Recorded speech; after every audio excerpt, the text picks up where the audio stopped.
అందరికీ నమస్కారం. మనం మునుపటి వీడియోలో భగవద్గీత యొక్క ఉపోద్ఘాతం చూసాం. అందులో మొత్తం 18 అధ్యాయాలు ఉన్నాయని చెప్పుకున్నాం. ఈ వీడియోలో అందులో ఉన్న మొదటి 9 అధ్యాయాలు గురించి మరియు వాటి యొక్క సారాంశం క్లుప్తంగా చూసే ప్రయత్నం చేద్దాం. మొదటి అధ్యాయం అర్జున విషాద యోగం లేదా కురుక్షేత్రం సైనిక పరిశీలన అన్న పేరుతో పిలుస్తారు. ఈ అర్జున విషాద యోగం అర్జునుడు తమ బంధువులను చూసి యుద్ధం చేయడానికి మానసికంగా వెనకడుగు వేస్తాడు. బంధుత్వ భావంతో కలత చెంది ఉంటాడు. రెండవ అధ్యాయం సంఖ్యాయోగం లేదా గీతాసారం అన్న పేరుతో పిలుస్తారు. కృష్ణుడు ఆత్మ శాశ్వతమని, శరీరం మారుతూ ఉంటుందని చెప్తాడు.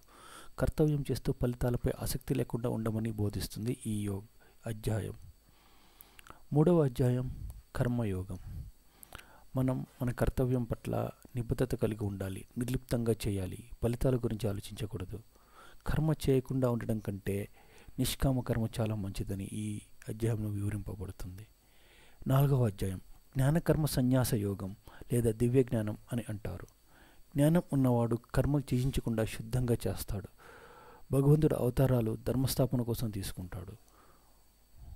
తన ధర్మాన్ని తను నిర్వర్తిస్తూ ధర్మస్థాపన చేస్తాడు.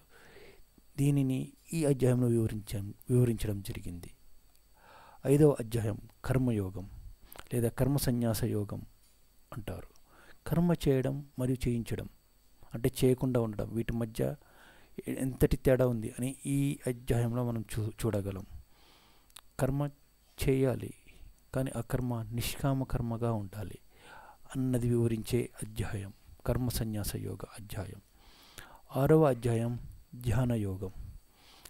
ధ్యానం ద్వారా మనసును క్రమబద్ధం చేసి భగవంతునిలో స్థిరం చేయాలి. యోగి నిష్పక్షపాతంగా సమభావంతో ఉండాలి అన్నది ఈ అధ్యాయం మనకు వివరిస్తుంది. ఏడవ అధ్యాయం జ్ఞాన విజ్ఞాన యోగం లేదా భగవద్ విజ్ఞానం అని కూడా అంటారు. భగవంతుని గురించి సంపూర్ణ జ్ఞానం మరియు అతని మహిమ ఇందులో వివరించబడుతుంది. కేవలం భక్తితో మాత్రమే మనం భగవంతుని చేరుకోగలుగుతాం అన్న విషయాన్ని కూడా చెబుతుంది. ఎనిమిదవ అధ్యాయం అక్షర బ్రహ్మయోగం. మరణ సమయంలో భగవంతుని తలిచిన వారు మోక్షం పొందుతారు. ధ్యానం, మంత్రం, జపం చివరి క్షణంలో కూడా ముక్తిని ప్రసాదిస్తాయి. 9వ అధ్యాయం రాజవిద్య రాజగుహ్య యోగం లేదా పరమగుహ్య జ్ఞానం అంటారు. భక్తి మార్గం అత్యున్నతమైన రహస్య జ్ఞానం అని చెప్పబడింది. చిన్న ప్రయత్నానికైనా భగవంతుడు ఖచ్చితమైన ఫలితాన్ని తిరిగి అందజేస్తాడు.